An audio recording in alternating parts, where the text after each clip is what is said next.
Taklim kita. Bismillahirrahmanirrahim. Kita lanjutkan taklim nan kapatang perbaikan atau memperbaiki sholat. Insya Allah kita dipermudah urusannya. Ihsan salatika wa yasuhillallah alaika al-umur. Masuk bab 2 ya, kemarin bab 1 sudah kita tuntaskan. Mudah-mudahan ada faedahnya. Langsung saja ke tajuk risalah. Bismillahirrahmanirrahim. Assalamualaikum warahmatullahi wabarakatuh. Waalaikumsalam warahmatullahi wabarakatuh. Alhamdulillahi azana bil iman bih.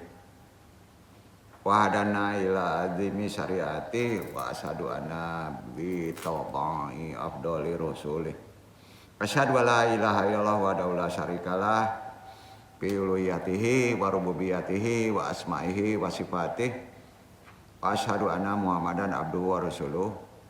Allahumma sholli ala nabi hasimi Muhammadi wa ala alihi wa salim taslima. Segala puji bagi Allah yang telah memuliakan kita dengan iman, memberi petunjuk pada kita menuju keagungan syariatnya, memberikan kebahagiaan kepada kita dengan mengikuti sunnah Rasulnya yang paling mulia. Kita bersaksi bahwa tidak ada Rabb selain Allah semata tanpa sekutu baginya, baik dalam uluhiyahnya, rububiyahnya, nama dan sifatnya. Dan kita bersaksi bahwa Nabi Muhammad hamba dan utusannya. Ya Allah, berikan rahmat serta salam kepada seorang nabi keturunan bangsawan Hashim, yaitu Muhammad beserta keluarganya. Semoga tetap selamat dan sejahtera. Kita awali dengan menguatkan lagi keislaman kita dan talqin zikir. Sama-sama kita lafazkan. Asyhadu alla ilaha illallah wa asyhadu anna Muhammadur Rasulullah.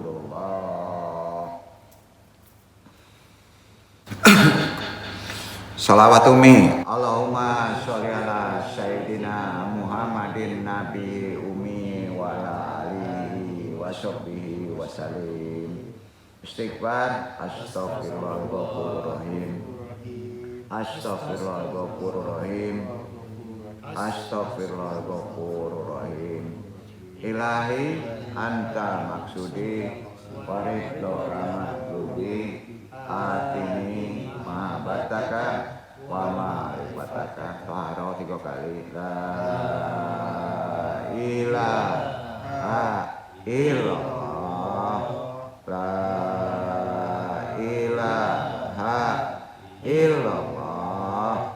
La ilaha illallah. Nabi isbat. La ilaha illallah. La ilaha illallah. La ilaha illallah. La ilaha illallah. La ilaha illallah. La ilaha illallah. La ilaha illallah. La ilaha illallah Muhammadur Rasulullah.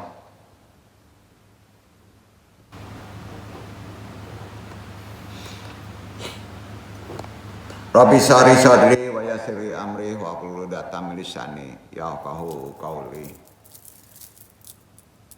La haula wala quwata illa billahil aliyil azim. Alhamdulillahirabbil.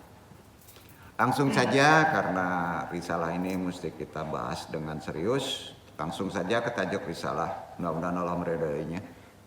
Amma ba'du. Masih perkara sholat.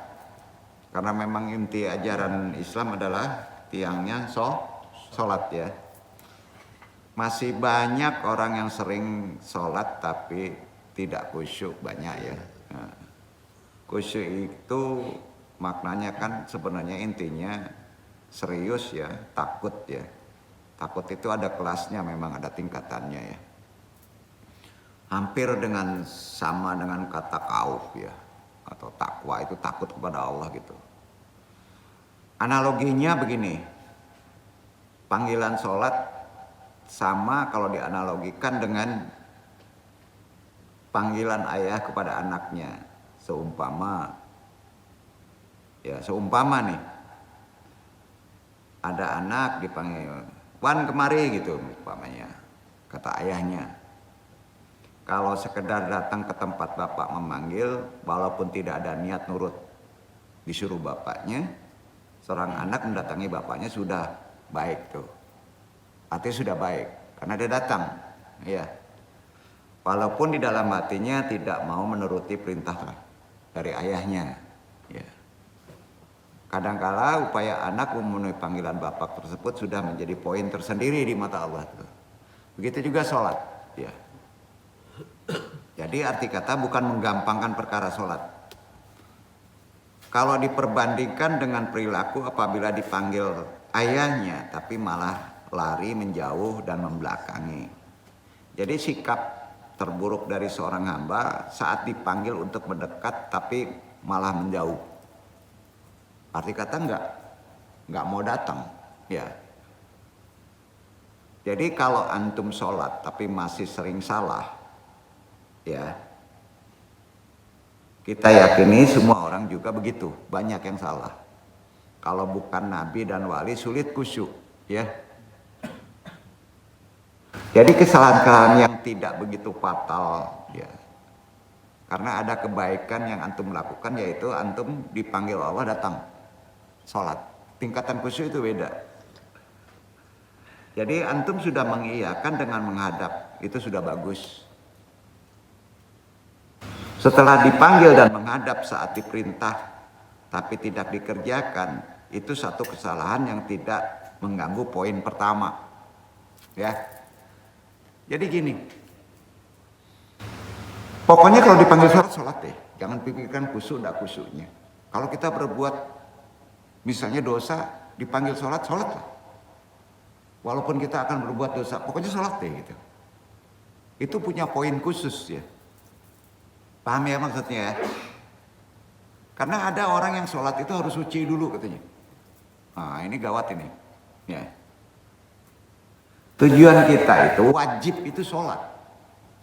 Wajib itu sholat. Berbuat dosa itu nggak ada sangkut pautnya dengan sholat.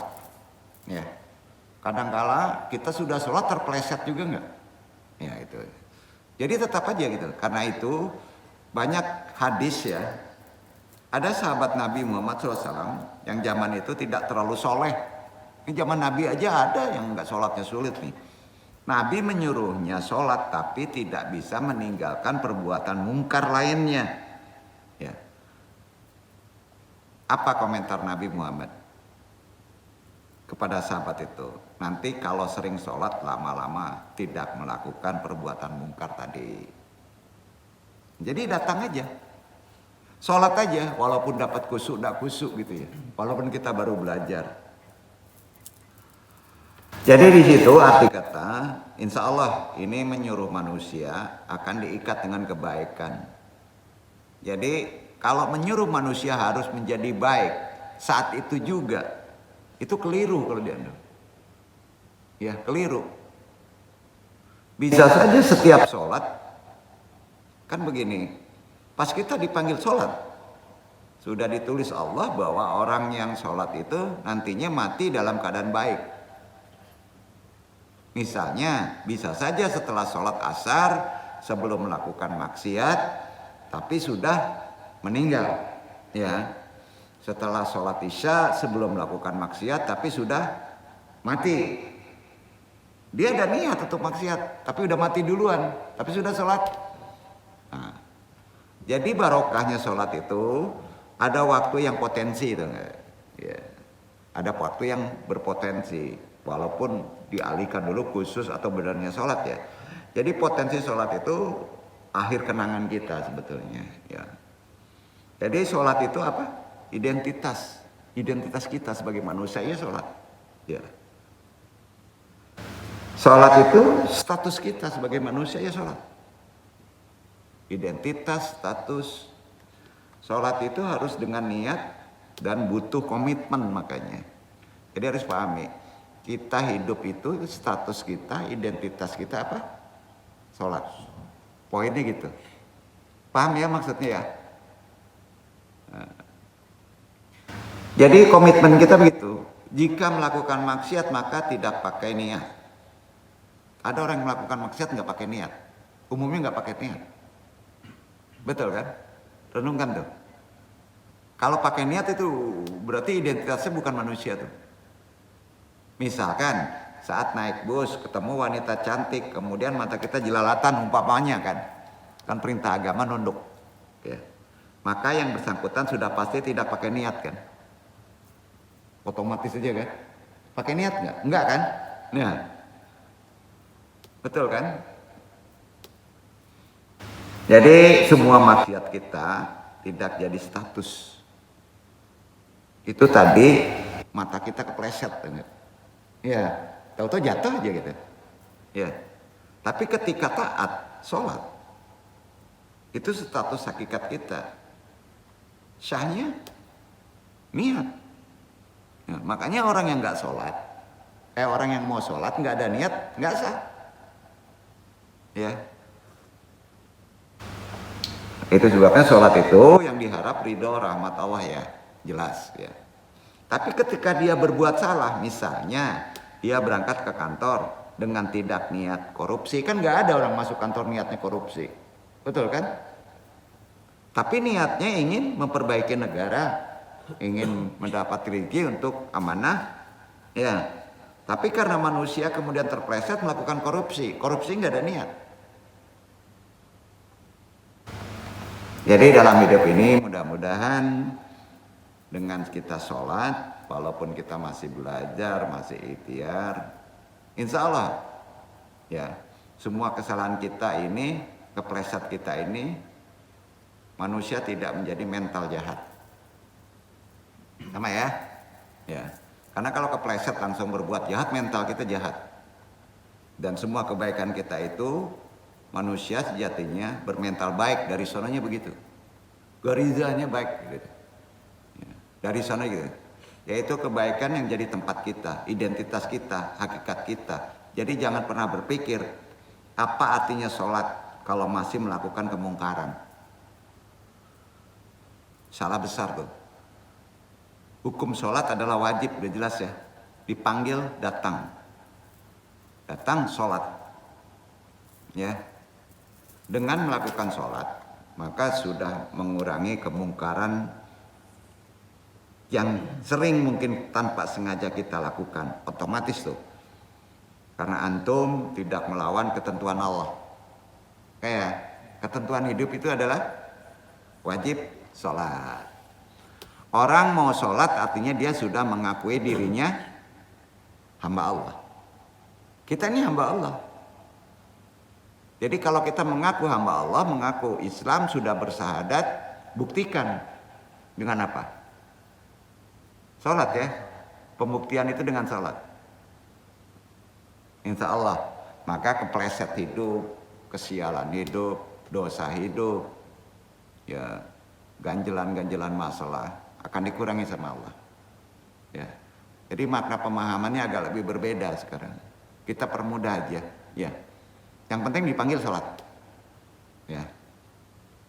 Negara itu, kita hidup di negara ya, menjamin kemerdekaan tiap-tiap penduduk untuk memeluk agamanya masing-masing kan, betul kan? Dan beribadah menurut kepercayaannya masing-masing, iya kan? Jadi nggak mungkin kita bisa menghasilkan nilai kepercayaan dan ibadah kalau tidak ada unsur. Nggak mungkin kita melakukan ibadah kalau nggak ada unsur keyakinan. Apa? Kita melakukan ibadah, kita sholat harus ada unsur keyakinan. Keyakinan itu wilayahnya apa? Kalau syariat, iman. Apa? Iman. Ya. Atau bahasa agamanya disebut iman. Karena itu keyakinan agamanya yang bisa memberikan pedoman moral, harapan, kekuatan spiritual yang dapat membantu seseorang mengatasi tantangan dan kesulitan. Antum dipanggil sama Allah, ayalah sholat datang, itu antum sudah percaya sama Allah. Itu ada kekuatan spiritual. Jadi bukan sholatnya, keyakinan tadi antum datang, Itu dulu. Sempurnanya sebetulnya ada syarat pada amalan sholat. Artinya yang bisa membantu problema hidup, yang bisa membantu kesulitan hidup, bukan agamanya, tapi keyakinannya. Sepakat? Kekuatan iman itu yang perlu kita gempur. Paham ya sampai di sini? Bahasa agama yang bisa menolong imannya. Yang bisa menolong itu adalah imannya. Bukti iman adalah praktek sholat, praktek berbuat baik.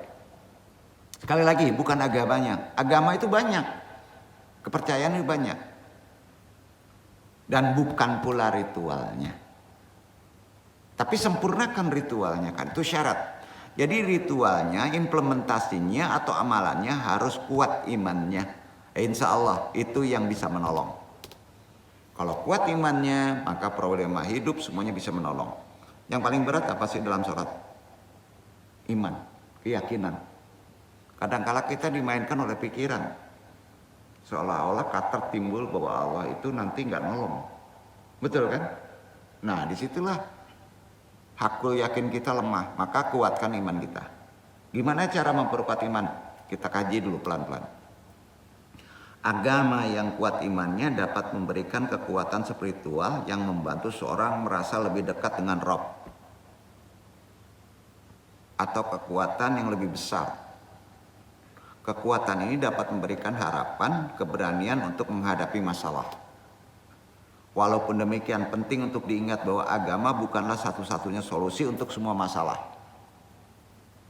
Jadi yakin aja dengan sholat untuk menyelesaikan masalah juga nggak bisa. Ada perintah juga dari Allah. Walaupun itu ibadah. Jadi bukan satu solusi. Terkadang bantuan profesional seperti konseling, penterapis, penasehat diperlukan dalam kehidupan. Betul? Betul ya? Namun keyakinan atau keimanan agama dapat menjadi faktor yang paling krusial di awal dalam proses penyelesaian semua masalah kehidupan. Kalau terkait sakit, misalnya terkait sakit di badan, menjadi pemulihan dan penyembuhan kalau langsung digabung dengan konseling dan terapis kepada ahlinya. Di samping menguatkan keimanan bahwa yang penyembuhkan itu prioritasnya Allah. Ya, jadi penting untuk diingat bahwa setiap orang memiliki pengalaman keyakinan berbeda-beda loh dalam hal iman. Nggak sama. Yang duduk di sini juga nggak sama keyakinan keimanannya. Jadi penerimaan dan penghormatan terhadap perbedaan keyakinan adalah kunci untuk menciptakan masyarakat yang harmonis. Tidak saling menyalahkan. Untuk membuktikan apakah agama itu penting atau tidak penting, kita bisa menelusuri lewat ajaran agama itu sendiri, khususnya Islam. Ajaran Islam terangkum dalam Al-Quran dan Al-Hadis. Dua sumber utamanya itu. Ya. Salah satu hadis yang sangat terkenal menyebutkan begini. Al-ibtisyamu lil akrina shadaqatun. Senyum kepada orang lain adalah sedekah. Itu populer nih. Hadis riwayat Tirmidzi dari Abu Dzar. Pertanyaannya, apakah hadis ini penting? Kan sepele itu. Senyum kepada orang lain adalah sedekah. Jawabannya tergantung diri mana masing-masing melihatnya. Dalam masyarakat yang berpegang teguh pada nilai kesopanan, etika, di mana setiap orang saling sapa, saling menghormati. Hadis tadi tampaknya tidak terlalu penting. Mengapa? Karena ia menjadi bagian dari praktek kehidupan sehari-hari. Hari-hari sudah lumrah. Lumrah ya. Biasa. Hadis tadi itu biasa aja. Senyum kepada orang lain adalah sedekah. Kan biasa itu. Ya, lumrah. Sesuatu yang lumrah. Arti kata bisa dikatakan tidak penting. Namun dalam masyarakat yang saling bermusuhan, berbeda nggak hadis tadi? Kalau kita sudah setahun nggak bersebut, nggak bersapa, hadis tadi penting nggak? Jadi penting tuh, betul kan? Kalau satu lain saling membenci, maka hadis tadi menjadi sangat penting. 4 hari seminggu nggak teguran dengan istri. Hadis tadi menjadi penting nggak? Siapa dulu yang senyum? Nah, jadi tergantung kita. Sebelum Islam datang, masyarakat Quraisy bertikai satu sama lain. Setiap kabilah mengklaim keutamaan sukunya. Kebanggaan kepada suku, kelompok, membuat mereka bermusuhan, saling memerangi. Lalu Islam datang kan? Mengajarkan persaudaraan, persamaan. Jangan saling bermusuhan, jangan saling membenci, tolong menolong, saling memaafkan. Begitu demikian pesan Islam. Layak tamilu imanu abdin hatta yuhibba li akhihi mayuhibbu li nafsihi. Iman seseorang tidak akan sempurna hingga ia mencintai saudaranya sebagaimana ia mencintai dirinya sendiri. Benar kan? Hadis riwayat Bukhari Muslim. Begitu sabda Nabi. Nabi berupaya membangun kembali masyarakat Quraisy yang didera perpecahan, permusuhan dengan cara mengajak setiap orang berkontribusi, diawali dari dirinya sendiri. Dan dari hal yang kecil, dari hal yang sederhana, maka kemudian senyum dan maaf menjadi senjata ampuh untuk menyelesaikan berbagai segala persoalan. Itu dulu. Jadi seseorang yang tengah gundah, galau, stres, tertekan, bisa luluh hatinya melihat teman saudaranya tersenyum dan menyapanya dengan lembut. Jadi kekilapan, kesalahan kecil tidak perlu diperpanjang, dimaafkan saja. Karenanya ada dua alasan mengapa maaf itu dalam kehidupan orang berislam dianjurkan. Jangan dilihat dendamnya. Pertama, maaf menyelesaikan banyak persoalan, setuju? Kedua, memberi maaf lebih sehat secara mental, setuju? Poinnya tuh. Yang sepele aja dulu. Ketika diturunkan, Islam tidaklah dimaksudkan sebagai ajaran langit. Enggak ajaran langit aja yang tidak boleh digapai manusia. Justru sebaliknya. Islam diturunkan untuk menumbuhkan sistem sosial yang rusak di bumi. Menghancurkan sistem ajaran sosial di bumi yang rusak. Karenanya manusia beragama bukan untuk Tuhan. Manusia beragama itu justru untuk diri mereka sendiri, paham itu? Jadi agama untuk seluruh diri sendiri, ya. Dengan kata lain, agama mengembalikan manusia kepada nilai sejatinya. Namun kemanusiaan yang diajarkan Islam bukanlah kemanusiaan yang menggelondong di dunia tanpa tujuan. Bukan begitu. Jadi kemanusiaan ini dihubungkan dengan asal-usul tujuan manusia itu sendiri. Al-insanu yati minallah wasyayaudu ilaihi. Manusia berasal dari Rabb dan akan kembali kepadanya. Setuju?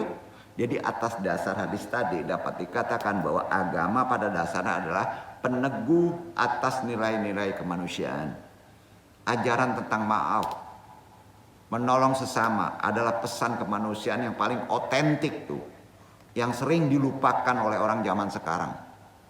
Memaafkan, saling menolong, itu ajaran Islam yang paling otentik tuh. Jadi terlalu jauh kita dalam ajaran agama. Dilupakan oleh orang sekarang. Senyum dulu. Jadi agama datang untuk mengingatkan pesan itu. Agar manusia kembali mengingat mengamalkannya. Jadi apakah memaafkan, menolong sesama sesuatu kasih Islam? Milik Islam aja? Tidak. Agama lain juga masuk itu, kepercayaan lain. Studi antropologis menyebutkan praktek tersebut ditemukan di seluruh peradaban manusia, benar kan? Nah, sejalan dengan ini Islam sendiri tidak mengaku, tidak. Sebagai agama baru, namun ia meneruskan tradisi yang dibangun dari nabi-nabi sebelumnya.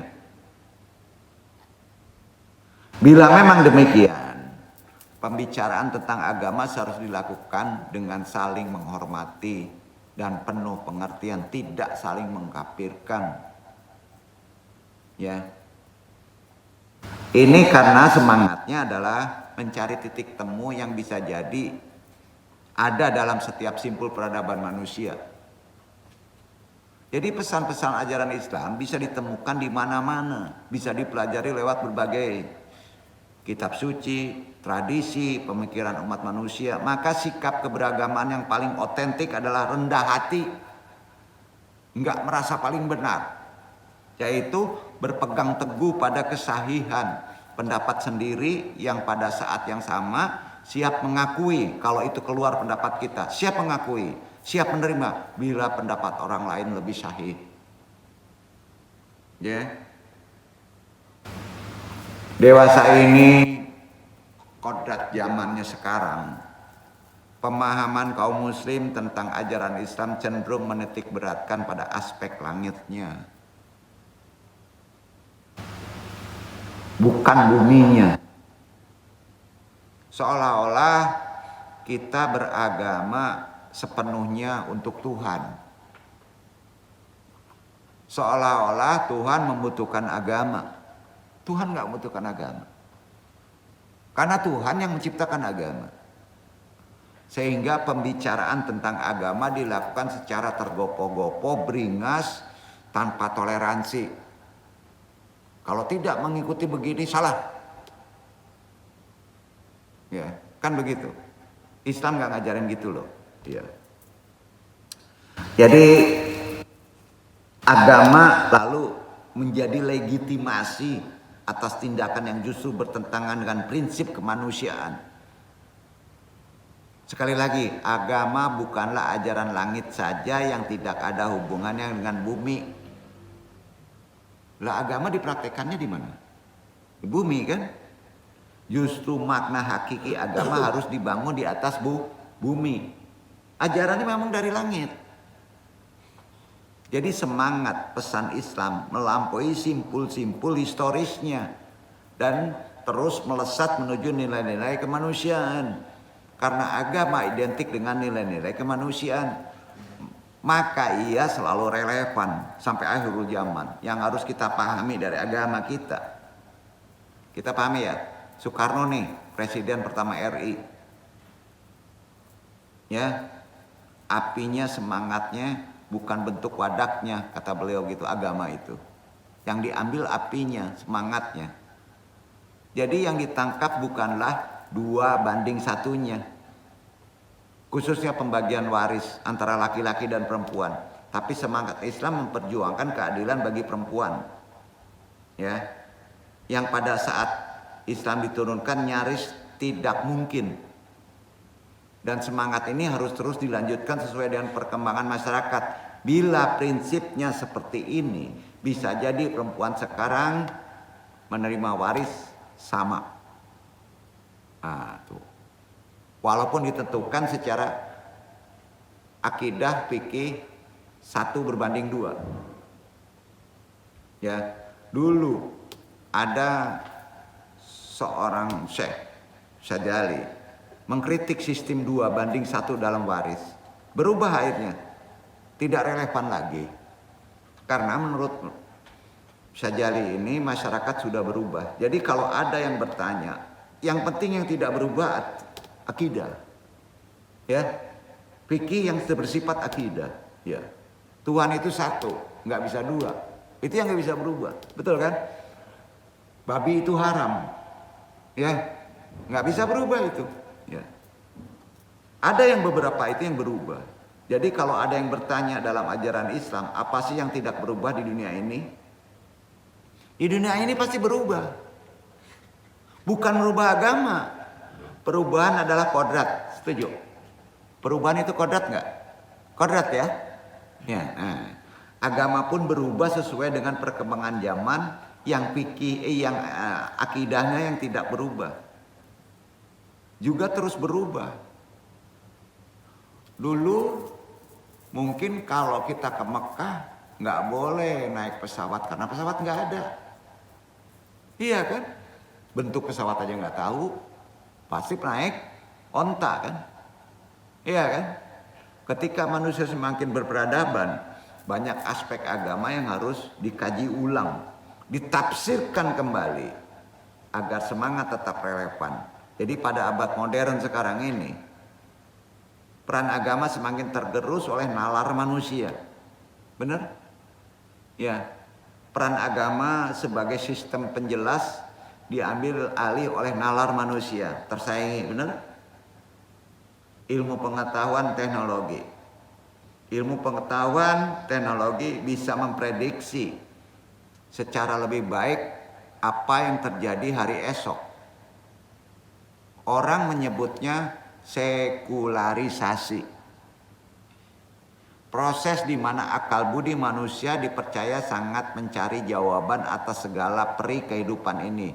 Di barat, proses ini sudah berlangsung lama loh, sekularisasi.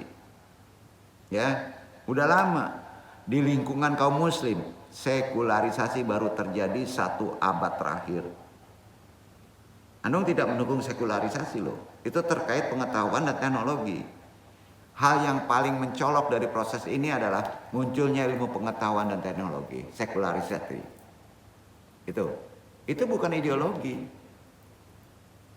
Yang pada waktunya gilirannya menantang doktrin dan praktek keagamaan. Betul kan? Nah, sebagai kaum beragama, umat muslim, kita nggak perlu risau, ilmui dengan kemajuan ilmu teknologi. Iman tidak perlu tergerus, karena iman tidak bisa tergerus. Justru kemajuan ilmu dan teknologi harus menjadi bagian penting dari kehidupan umat manusia. Dalam hubungan ini, tugas agama yang paling penting adalah memberi landasan etik agar ilmu pengetahuan teknologi tidak memberi kemaslahatan, bukan kemudaratan bagi kehidupan manusia. Jadi perlu diketahui, Ikhwan, bahwa ilmu pengetahuan teknologi adalah buah dari akal budi manusia, dan Islam ajarannya sejak awal mengupayakan agar akal budi manusia tumbuh dan berkembang. Maka sia-sialah kaum muslimin yang anti ilmu pengetahuan dan teknologi dalam kehidupan. Sia-sia tuh, karena mereka menolak konsekuensi ajaran agama yang dianutnya. Karenanya agama yang ditangkap dalam bentuk wadaknya semakin tak berdaya diserang oleh kecanggihan ilmu pengetahuan dan teknologi. Kalau umat kita nggak kuat, kita akan mengagamakan epistemologi dan teknologi. Iya kan? Contoh paling mudah, praktek bersiwak. Tahu siwak? Ya, seperti yang dicontohkan Nabi membersihkan gigi dengan kayu arak, yang masih dipraktekkan oleh sebagian orang yang menganggap harus begitu, tidak perlu pakai odol dan sikat, menjadi absolut. Itu kebodohan. Benar kan? Kebodohan itu. Ya, pada zamannya bisa menjadi absolut. Praktek ini penting pada zamannya, ketika orang masih beranggapan membersihkan gigi barangkali akan membuat para peri murka kalau nggak dibersihin. Keyakinan ke sana. Ya. Namun di abad modern, siwak ketinggalan zaman. Ada benarnya, orang modern punya teknik jauh lebih baik untuk membersihkan gigi. Setuju? Ya. Masa kita ke Mekah kalau pakai onta gimana, Pak? Mati di jalan kita. Ya. Namun orang modern punya kelemahan. Apa itu? Kelemahannya apa? Nafsunya yang gede atas materi. Itu kelemahan. Nafsu gede atas materi membuat kita sering tidak tulus. Bahasa sindirnya gini, awak kabin di atas sana suka sekali tersenyum. Sepanjang perjalanan mereka tersenyum, memperlihatkan gigi mereka yang putih bak mutiara. Bukan karena mereka semata tulus, tapi karena perusahaan mengharuskan mereka bersikap seperti itu, tersenyum. Mereka tersenyum agar penumpang nyaman, agar penumpang terbang lagi bersama mereka. Erving Goffman, sosiologi Amerika di era 1950-an menyebutnya kapitalisasi senyum. Ikhlas nggak? Enggak, supaya laku dagangannya. Makanya pramugari kalau di atas ini walaupun membuduk di hatinya, enggak suka tetap senyum. Itu kapitalis senyum. Ajaran Islam nggak boleh begitu. Alias senyum karena duit. Benar. Banyak orang sekarang. Hati-hati, kejujuran. Banyak orang kayak gitu. Banyak. Ya. Orang modern bisa saja tersenyum manis, tapi kalau tidak disertai niat ikhlas, nggak ada pahala, nggak ada berkah. Percaya? Itu Islam. Bukan sedekah. Tidak dinilai sedekah senyum tadi. Jadi karena kita tahu senyum itu adalah sedekah, nggak dimainkan ikhlas. Pokoknya senyum deh, yang penting dapat sedekah. Nggak bisa. Nah, itu intinya. Itu kekuatan agama. Sholat juga gitu. Tapi senyum aja. Tapi sholat aja, karena ada poin tersendiri. Paham ya? Nah. Jadi bentuk peradaban manusia terus berubah. Tapi ajaran kebaikan, ketulusan, keadilan, kemakmuran akan selalu relevan. Secara singkat, satu agama dianggap benar kalau ada doktrin keimanannya. Setuju? Ada nggak agama lain doktrin keimanannya? Ada akidahnya, ada tauhidnya. Yang kedua, ibadahnya sebagai pembuktian kita beriman. Jadi bukti kita iman, ibadah. Berbuat baik, sholat, zakat, pembuktiannya itu mesti diwujudkan dalam bentuk sikap. Sikap itulah yang disebut ibadah. Ya, dasarnya mana? Allah berfirman di Quran surat Thaha, surat 20 ayat 14. Itu dasarnya. Ya.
Innani la ilaha illa ana fa'budni wa aqimis sholata li dzikri.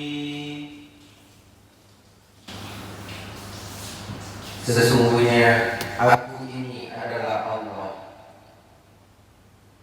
Tidak ada Tuhan yang hak selain aku, maka sembahlah aku dan dirikanlah salat untuk mengingatku.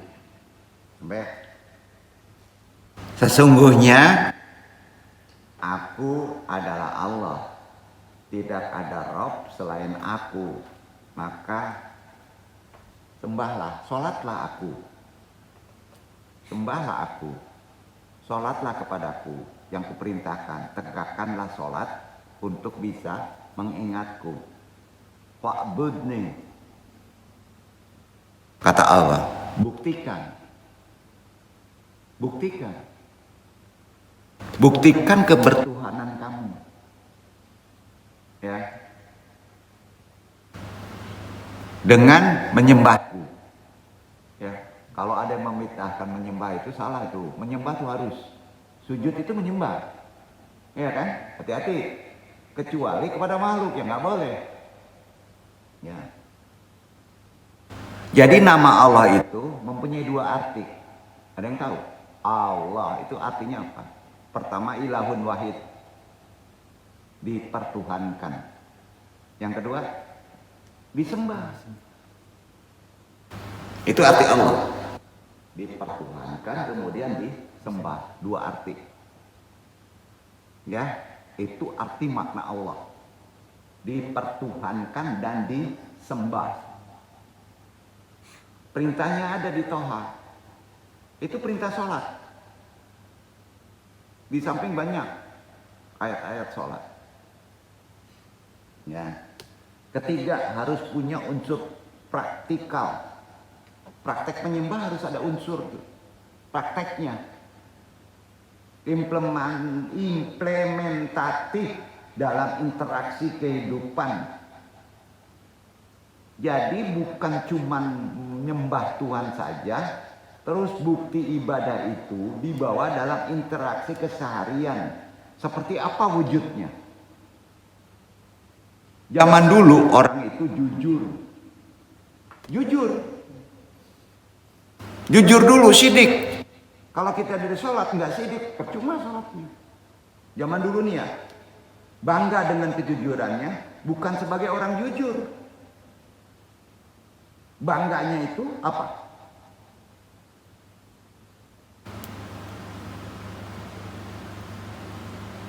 Karena kita muslim. Oh, saya jujur. Nah, itu ego tuh. Karena saya muslim. Itu benar. Jadi muslim semuanya yang namanya muslim udah syahadat jujur. Kalau ditanya kenapa Anda jujur? Jawab, karena saya muslim. Kenapa kamu jujur? Oh, sifat saya jujur. Salah nggak? Salah, dosa itu. Ada riwayat sahih.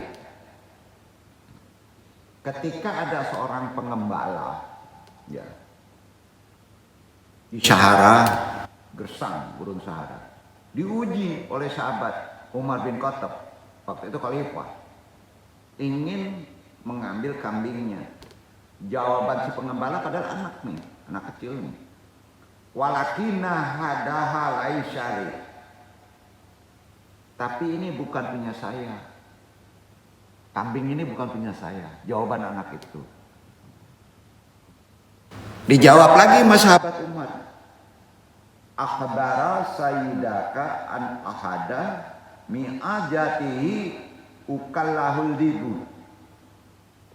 Bilang aja pada tuan kamu, kalau kambingnya hilang satu dimakan serigala. Dibu. Apa jawaban si pengembala tadi? Fa'aina Allah. Lantas di mana Allah? Hebat nggak? Itulah jawaban yang didengar Umar, padahal dia khalifah, menggetarkan jiwanya.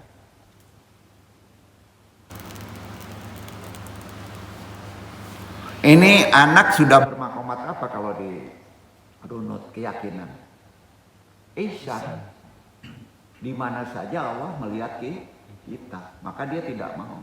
Maka fa'inullah. Di mana Allah? Ada orang sekarang, alhamdulillah ikhwan kita di sini udah pada begitu semuanya. Wah, nggak berani kan? Ayo. Jadi kalau ditanya kenapa antum jujur? Karena saya muslim. Maka beres hidup antum itu. Itu amalan kalau udah sholat. Kalau sholatnya memenuhi syarat ya. Jadi ada tingkatan spiritual yang melakukan kejujuran itu dengan nikmat. Itu nggak bohong tuh. Itu hebatnya sholat. Itu salah satu riwayat yang betul-betul memang sahih ya. Langsung tuh kaget. Pada sahabat, fa'in Allah. Atas di mana Allah? Nah.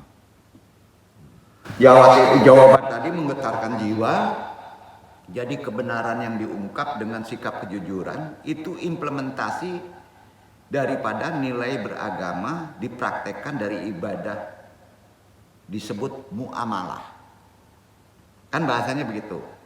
Satu akidah dibuktikan lewat ibadah, diimplementasikan dalam muamalah. Nantinya seluruh bagian tubuh kita otomatis bisa digunakan bersikap dengan tuntunan iman. Langsung ikut. Semisal kalau ada yang tanya begini, apa fungsi mata? Jawab. Melihat. Kan salah tuh. Untuk orang beriman keliru. Kalau fungsi mata hanya melihat. Kambing melihat. Maaf, Wowo melihat. Harus lebih tinggi dari melihat. Kurang sempurna. Kalau kita, apa fungsi mata? Untuk orang beriman ya, muslim. Kita jawab melihat. Kurang sempurna. Betul. Karena ada efek makhluk lain. Kambing melihat. Jawi melihat. Binatang semua melihat. Kalau hanya melihat, hewan juga melihat. Kata sahabat, kata Nabi begitu. Nah, ini gunanya kita ta'lim. Ternyata ketika meriset ayat Al-Quran, coba kita riset ayat Al-Quran. Terkait dengan fungsi tubuh, termasuk mata. Rata-rata dibuka semua di ayat Al-Quran, iman, mata yang beriman. Allah berfirman di Quran surat Nur ayat 30-31. Jawab. Itu jawabannya. Coba dibaca. Agak panjang nih. Disinilah ilmunya. Perbedaan antara manusia dengan makhluk lain.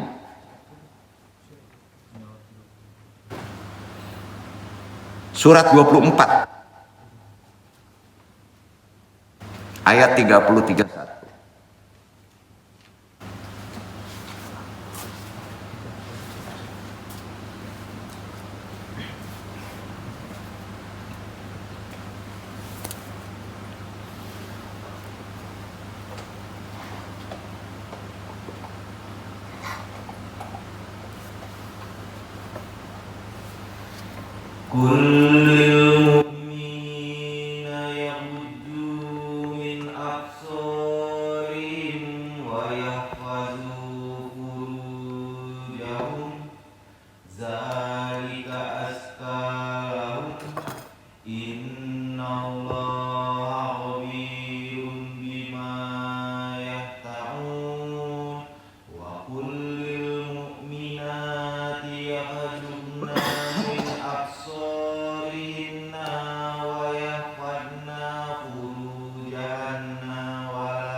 Katakanlah kepada orang laki-laki yang beriman, hendaklah mereka menahan pandangannya dan memelihara kemaluannya.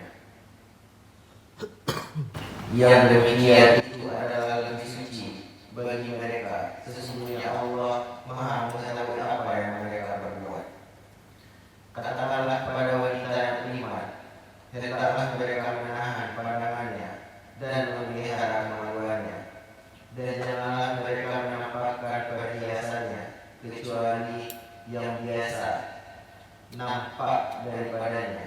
Dan hendaklah mereka menutupkan kain gunung ke dadanya.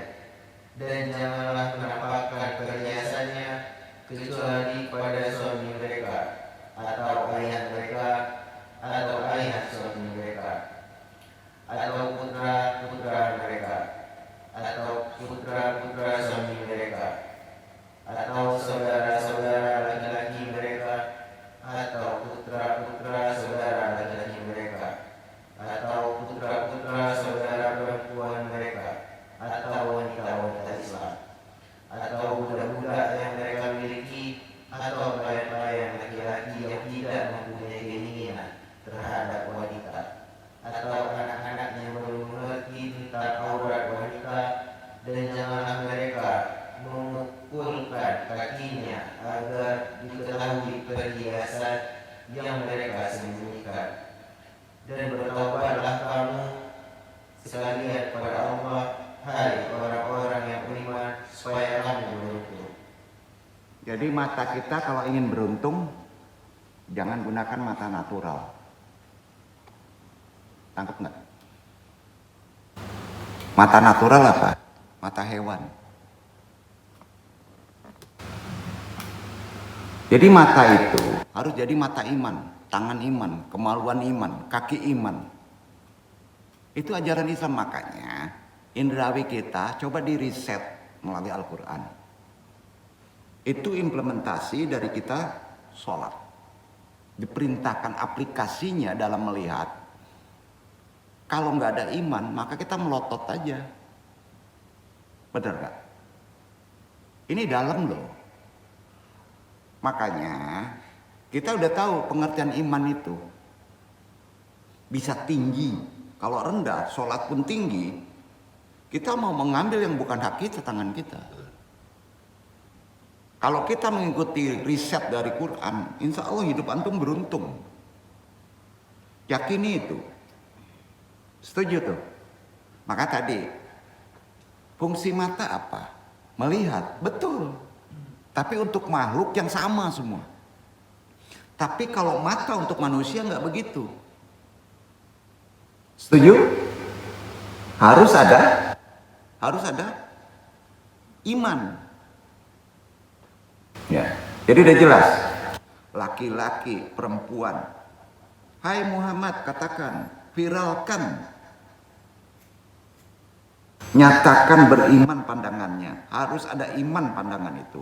Jadi nggak sama. Kebayang nggak kalau nggak dijelaskan orang-orang di luar tuh? Maka kita sering berdosa.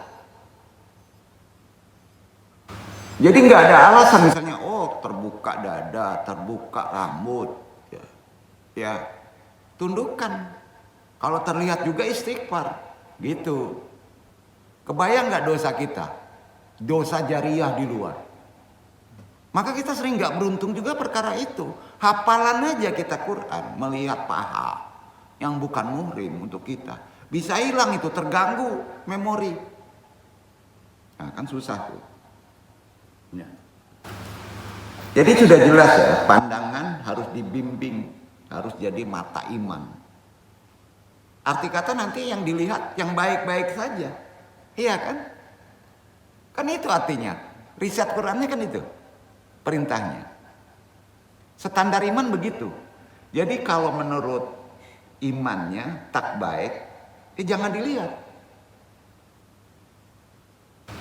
Karena itu ketika sudah mengatakan, hati-hati, asyhadu alla ilaha illallah wa asyhadu anna muhammadur rasulullah.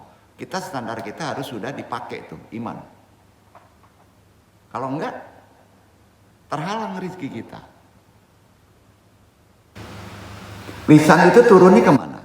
Kolbu. Yang diucapkan syahadatain itu turunnya ke kolbu. Itu menjadi cahaya bagian tubuh kita.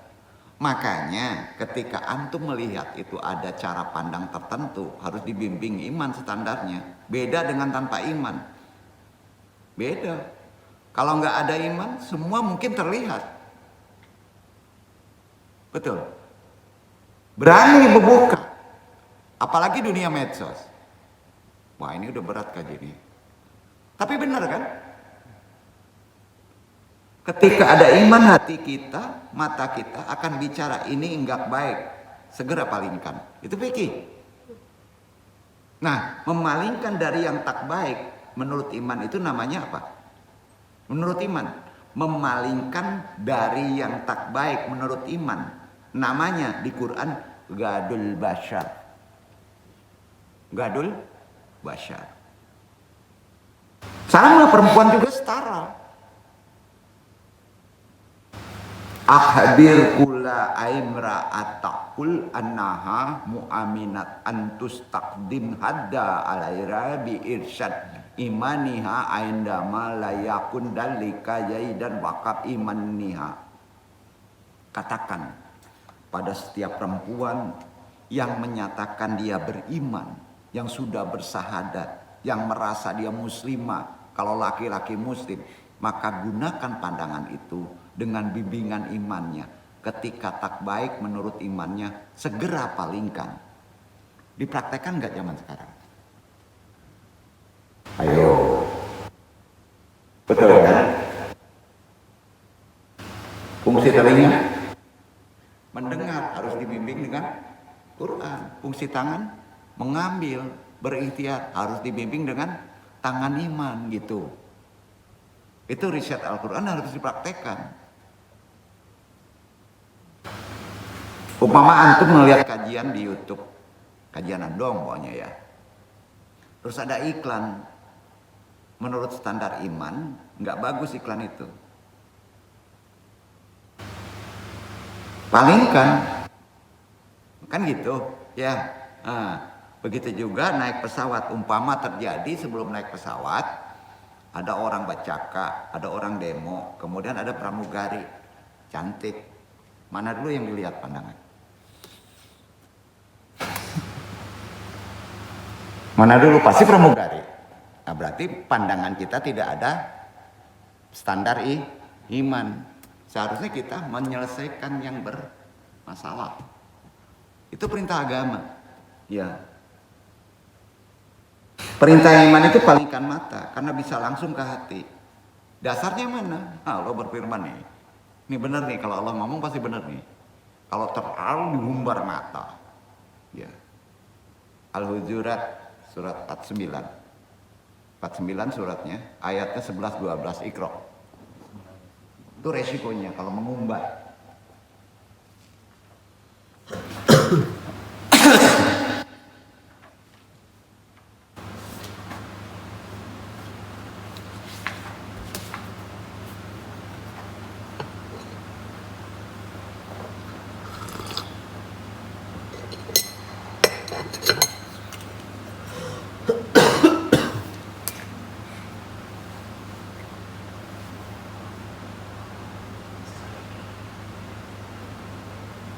Ya ayyuhalladzina amanu la yaskhar qaumun min qaumin asa ayyakunu khairum minhum wala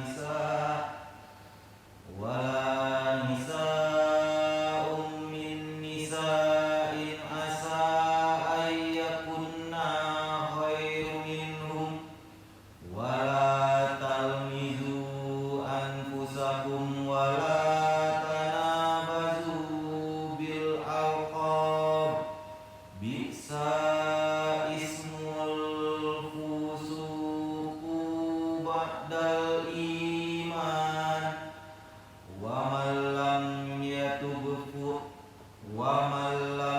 yatub fa ulaika humuz zalimun. Ya ayyuhalladzina amanu taqinubu kasyiran minaz zan inna ba'daz zanni ismu wala tajassasu wala yahtab ba'dukum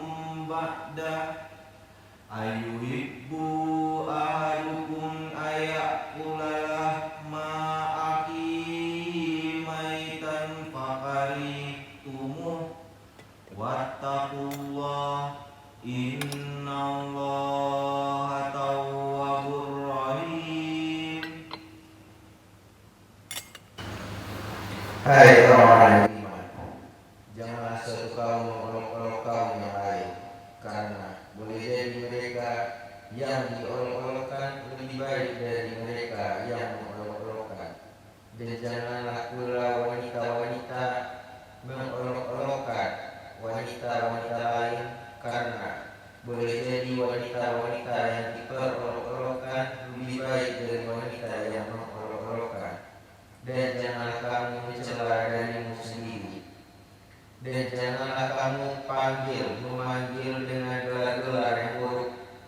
Seburuk-buruk panggilan ialah panggilan yang buruk sesudah iman. Dan barang siapa yang tidak bertaubat, maka mereka itulah orang-orang yang zalim.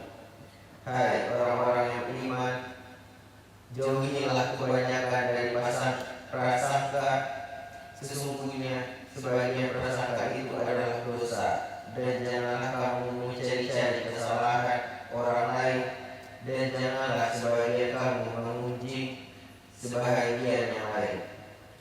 Sukakah salah seorang di antara kamu memakan daging saudaranya dan sudah mati?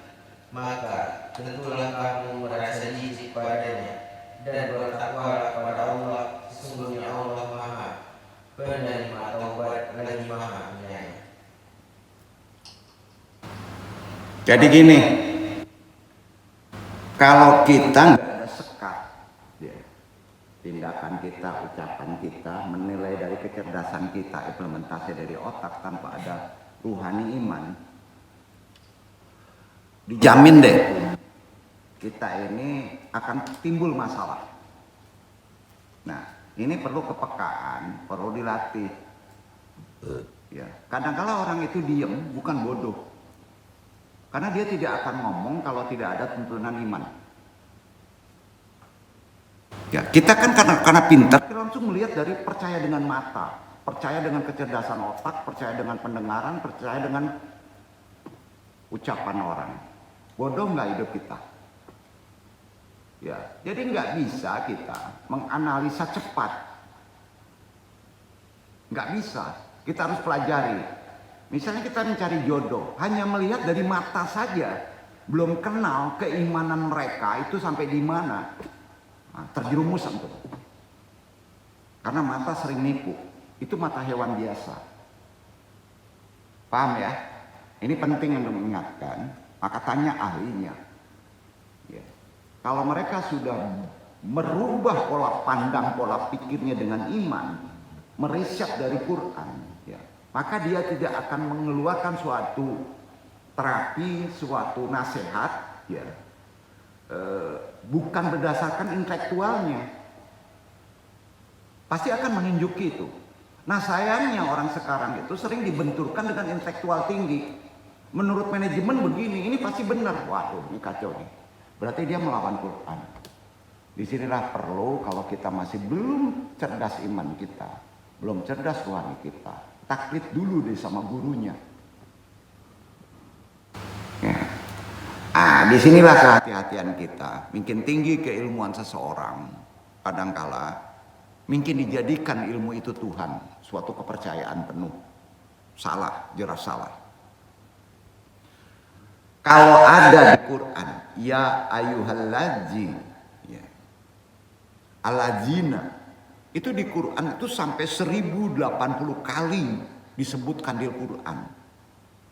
Diksi kalimat itu singkat, padat, jangan mudah percaya dengan penglihatan, harus ada imannya. Paham ya? Jangan percaya dengan pendengaran, jangan percaya dengan kepintaran, harus ada imannya. Diksinya begitu, sampai 1080 kali loh diingatkan sama Tuhan. Kebayang nggak setinggi apapun ilmu, sampai nggak orang meriset pemahaman keyakinan itu sampai ke situ? Jarang. Mengingatkan tuh. Di sini supaya tidak ada sekat kebodohan kita. Ya. Kalau laki-laki, perempuan, tua, muda, besar, kecil, beda strata duniawi, Itu semua tercakup di dalamnya. Semua yang telah menyatakan beriman. Gunakan imanmu, bimbing lisanmu, bertutur kata kalau masih merasa punya iman. Jangan gunakan lisan untuk mencela, merendahkan orang, bergibah, membuat hoak. Didetailkan oleh Nabi kalimatnya. Jelas. Anallahu.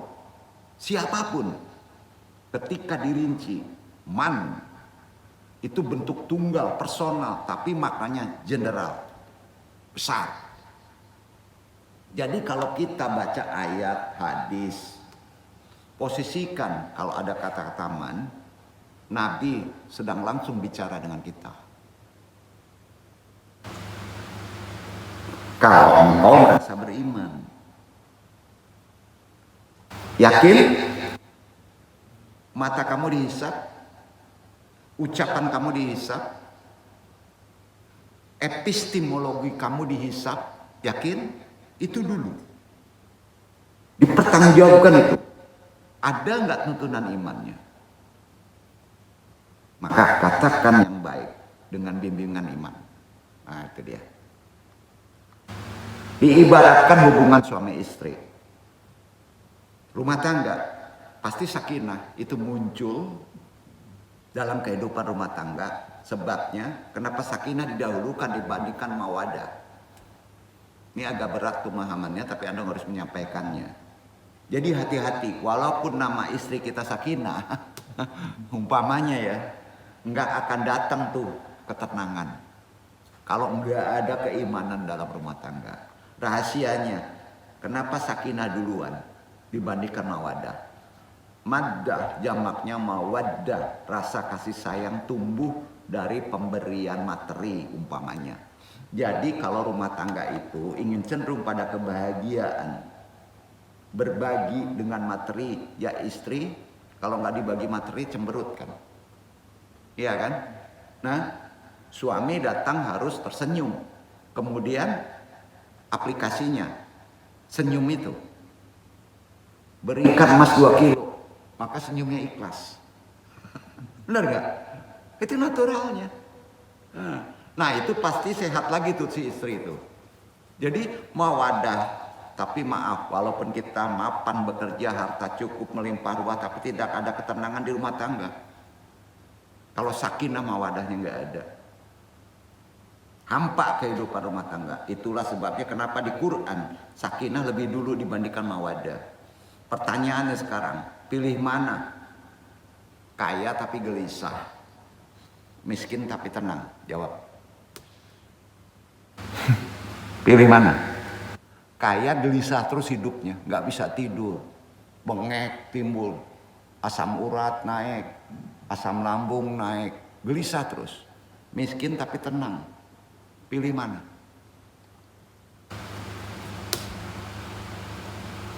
Apakah kita nggak bisa menghilangkan unsur ketenangan? Itu hanya pembuktian argumentatif. Supaya kajiannya lebih kepada argumen. Jadi ada akidah terkorelasi dengan ibadah. Implementasinya di aspek muamalah. Wah berat nih. Cara bermuamalahnya diatur lewat akhlak namanya. Bagaimana bermuamalah yang baik? Berekspresi terhadap tetangga, anak, suami, kawan, kepada orang tua. Mengatur interaksi harus tetap ada imannya, sehingga terjalin harmoni.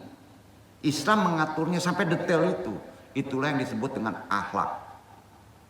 Poin inilah menjadi inti dakwah Nabi SAW. Ketika diutus oleh Allah Subhanahu wa Ta'ala memastikan bisa optimal kita lakukan dalam kehidupan. Bonusnya meningkatkan inovasi sehingga hal yang baru bisa kita selesaikan dalam kehidupan. Nah ini masih gantung pengertian tadi, bahasanya masih bahasa epistemologi seperti orang sekarang. Insya Allah besok akan membahas lebih dalam lagi. Kita tutup dulu di bab ketiga ini, bab kedua ini, bab ketiga besok kita tamatkan di Jumat. Ya. Mudah-mudahan bermanfaat. Jadi setidaknya kita tahu ternyata mata kita jangan disamakan dengan mata hewan. Ucapan kita jangan disamakan dengan ucapan hewan. Telinga kita jangan disamakan dengan ketak kita berbeda. Makhluk Allah, manusia berbeda dengan makhluk Allah selain manusia. Paham ya? Itulah ajaran Islam. Itulah kuatkan iman kita. Insya Allah kita beruntung dalam hidup. Wassalamualaikum warahmatullahi wabarakatuh. Rabbi khalaqta